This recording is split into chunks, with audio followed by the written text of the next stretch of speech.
Chers concitoyens, bonjour. Ceci est une vidéo concernant les énergies.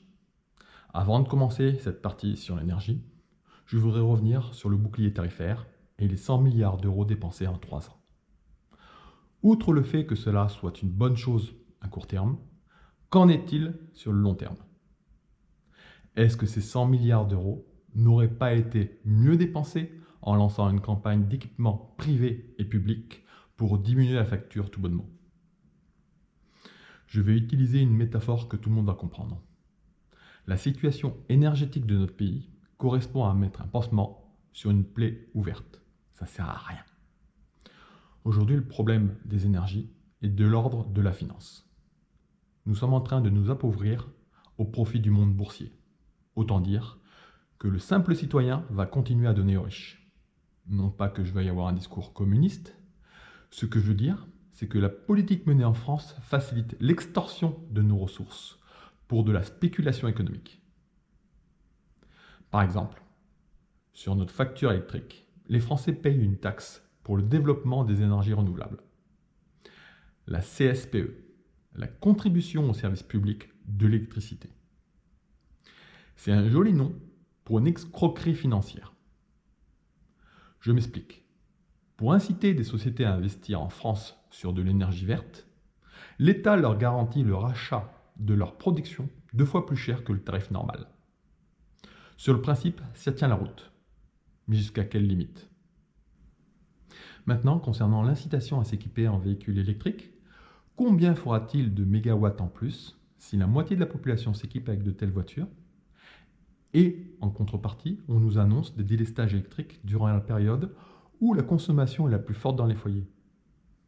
Donc si je comprends bien, non seulement on ne pourra pas se déplacer, mais on ne pourra pas se chauffer non plus, et on ne pourra pas travailler chez soi. Franchement, je pige pas le but. Toujours autour de la voiture électrique, il y a le compteur intelligent Linky. À votre avis, que va-t-il se passer quand la transition technologique va arriver autour des années 2030?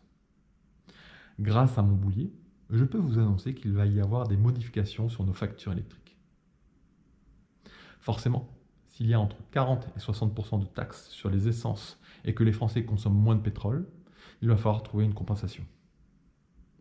A priori, le compteur Linky est capable de détecter le chargement d'une batterie de voiture. Je vous fais le pari que cette taxe va apparaître sur nos factures et je pense qu'elle sera majorée. J'ai entendu un représentant du gouvernement parler de l'avantage d'avoir une réserve d'électricité via les batteries de nos appareils électriques. Et qu'en cas de délestage, ces batteries permettraient d'avoir un courant minimal sur le réseau. Le Linky permet à la fois de faire rentrer et sortir du courant d'un foyer. Le problème, c'est que celui qui rejette du courant sur le réseau paye et ne se fait pas payer. Est-ce que cela va changer?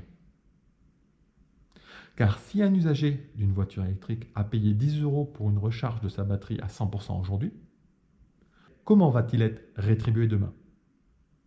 Dans le même ordre d'idée, le compteur Linky peut décider en fonction des ordres reçus de couper certains appareils dans les logements. Dernièrement, une loi a été faite pour couper les chauffe-eau entre midi et 14 h. A priori, ça marche avec le système des heures creuses et des heures pleines.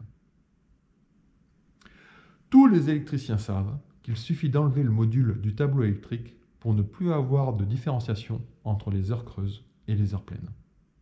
Donc, est-ce que cette loi ne va pas encore favoriser une mise en danger suite à la modification bâtarde des tableaux électriques? Dans une prochaine vidéo, je vais continuer à vous parler des énergies.